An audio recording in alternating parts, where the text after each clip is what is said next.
Yeah, the braking system. What happened with it? I had custom built a braking system for it that was functioning perfectly until whenever I panicked, I pushed it too hard. And I'm glad that I did that, and not a little kid didn't have to do that, because I broke the keeper that holds everything at the fucking bar that goes to the frame. It just fucking pow, and then automatically right there, no brakes, bitches. Throttle struck, hung, and stuck wide motherfucking open. Got a Cadillac slow rolling through. Don't know what to do. Cadillac slow rolling through, and I ain't steady about it. But my brother came by today, and the fucking thing, he said, "Hey man, let me see your 22. Let me see your rifle." So I give him my damn, I went inside and grabbed my Speedmaster, and he unloaded it, right? He took all the shells out of it, and he put one shell in it, and he said, "Check this out." And he shot it into the ground, and it went like this. It went, psst. It was quieter than a fucking BB gun. I said, "What the fuck, man? What is that?" And there are these little 22 shells, and he gave me a little Ziploc with 5 or 6 of them in there. That's just fucking too cool. They have a hummingbird. They have a hummingbird on the cap. You know? On the rimfire, on the rim, they have a hummingbird. That's the coolest thing. And then my neighbor across the street was telling me that he had some whisper quiet shells because he liked to let his sons, shoot targets in their backyard. I mean, we're in the country, guys. We're allowed. You know what I mean? We're allowed to go out and practice shoot right there in the old backyard. It's kind of cool. But he told me about these whisper quiet shells, and he said his sons would be out there shooting targets and stuff, and then they were no louder than a BB gun. So I thought that was kind of cool. So yeah, guys, it's a little bit tough to sell things online. That's why I normally, I get fed up with this fucking garage sale app, so that I just cut. Like I didn't use it for a long time. Like, man, almost a year. And then I got back on there because whenever I picked up this little dirt bike. It needed a tire. And you know me, man, and before I go and spin, I do not like going into a dealership or a motorcycle, quote unquote, motorcycle shop. So we've got a few of them down here. And man, talk about, the things that we know that you can pick up online, as opposed to the things that you pick up at the dealership. And pardon me, guys, I was completely unaware of this, right? Until a couple years ago, a buddy of mine had a four-wheeler, and he brought it to me. He was like, "Dude, it's fucking, turn the starter." He said, "I put a new starter on it, but it won't spin the engine." I was like, "Bring it to me, dude. I'll fix it for you."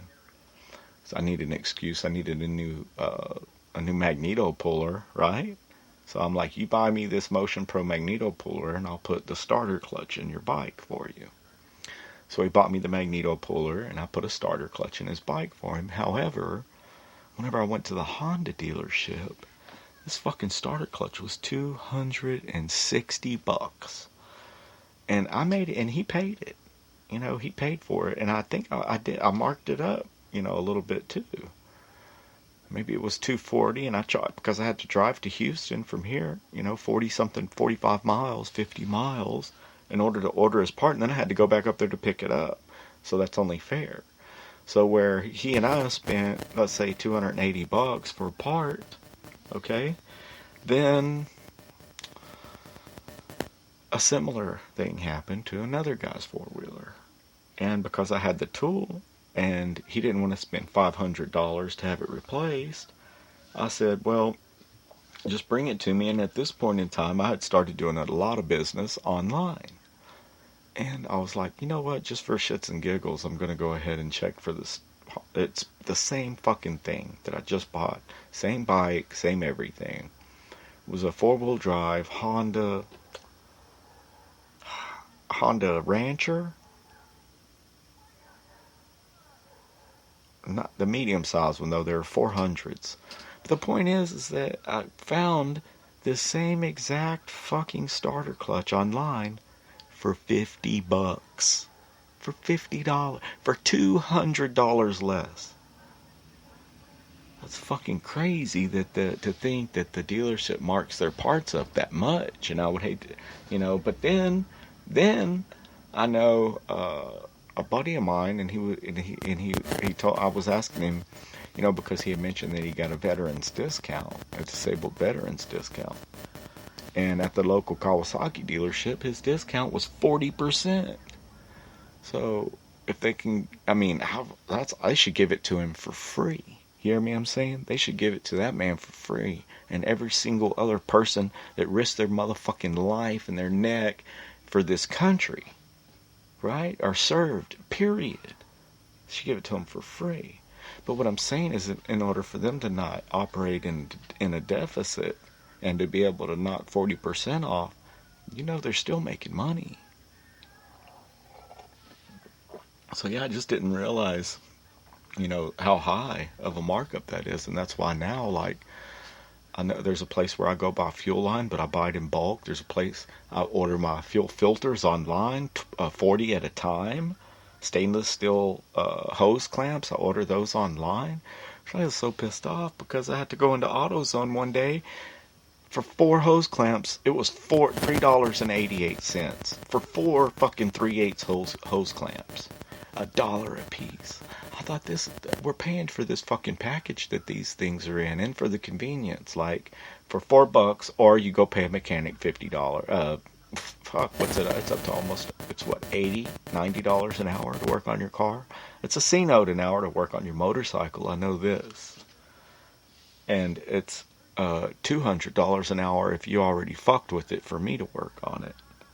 Only charge double if you already took something apart. I'll charge $200 an hour to put that shit back together.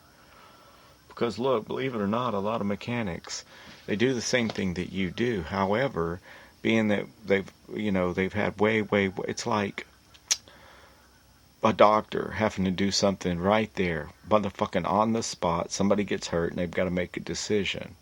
Well, because they've been in so many different situations, they know what they need to do to save the life. Well, sometimes whenever a mechanic takes your motorcycle apart, it's a matter of reverse engineering.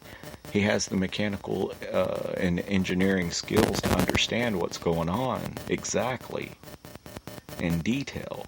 So that whenever he takes it apart, he builds a picture inside of his brain, not only of how it's going to go back together, but what he can do to improve on it going back together, and how he can keep any sort of failure like this from happening again, right?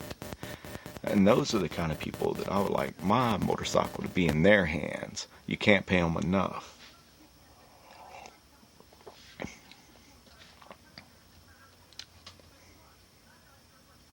So I had this little chopper, and I'm traded, like I said, I did some horse trading and ended up with a riding mower.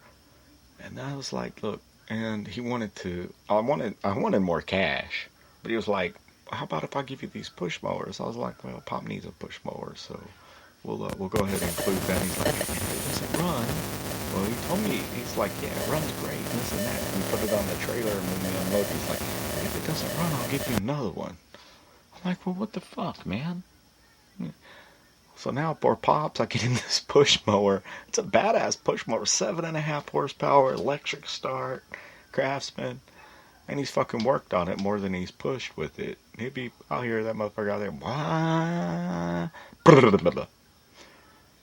and then Pop will be out there for an hour with his toolkit out, fucking with it. You gotta love Pops, man. 74 years old, still loves to ride, still fucking... He just likes to go. I need to get his little Rebel finished, but man, we built a custom intake for it, and I built a cork gasket, okay, that goes from the intake into the head of the motorcycle. And then for some fucking reason, man, whenever I went to crank it up the last time, and it's got fuel filter. I don't know. I'm gonna have to like investigate that. But that's a bike that we picked up relatively inexpensively. It came from an estate sale, but it didn't have a freaking title with it, so it may get zombified. So, yeah, definitely. Maybe I'll keep an eye out for Pop a little ZN or something like that, because what he rides right now is the 1600cc Volkswagen Trike. That's a standard. You have to drive it.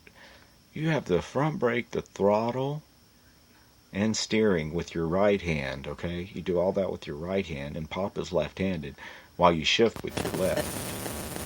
And you use both feet at the same time also, because your left foot is your clutch, and your right foot is your rear brake. So you're using both feet, your left hand and your right hand, all at the same time. But, yeah, it's a badass built trike. I think it's something that, I'm not saying Pops has outgrown it. He used to love to ride it and stuff. But there was a lot of maintenance to do on that thing all the time. What we've done is taken it not completely, we've taken all of the fairings and fenders and everything off of it, and it's fixing to go on blocks and get completely revamped. It only has 5,000 miles on it. However,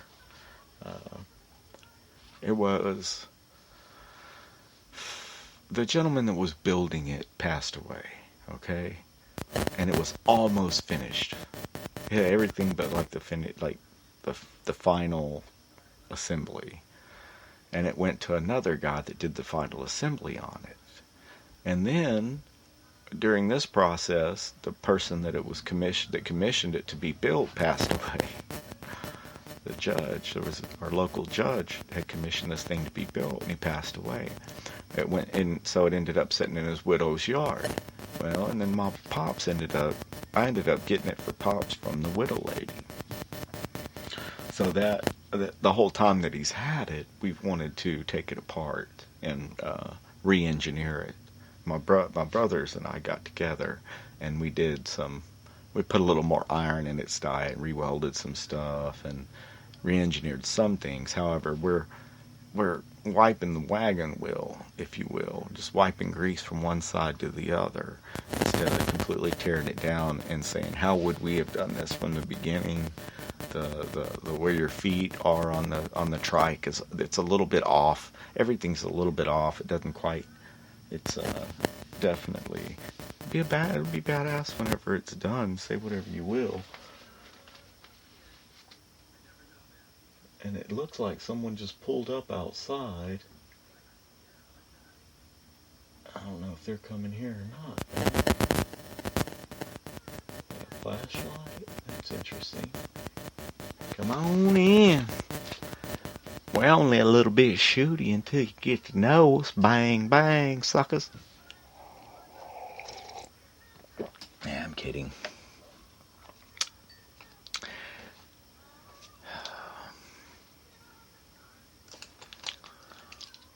I guess, guys, we're all blessed and happy to be alive today. I would encourage you to wake up and do what you love to do every single day, to live the dream just like yours truly. And we'll get all of our bikes wiped down and fresh and ready to rock and roll. And if you're anywhere around Brazoria County, some friends of mine and I are putting together a little riding group, just a little riding group, you know what I mean? Just to go on some, maybe take a ride down Blue Water Highway. So send us an email, radiorobcast@gmail.com, radiorobcast@gmail.com. Download the Spreaker Podcast app. Can't go wrong, guys. It's the best podcasting network on planet Earth. It's all the entertainment in the world, not to mention you have the option, right? Let's say you're at Mickey D's or you're having lunch somewhere, they have free Wi-Fi. You can download the shows. Download my shows, man. So you can listen to them later and it doesn't take up your Wi-Fi. That's what I do. And like I say, there's definitely some other really good programming on here.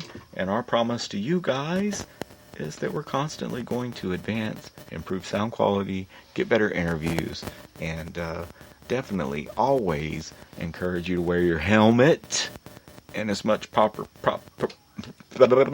person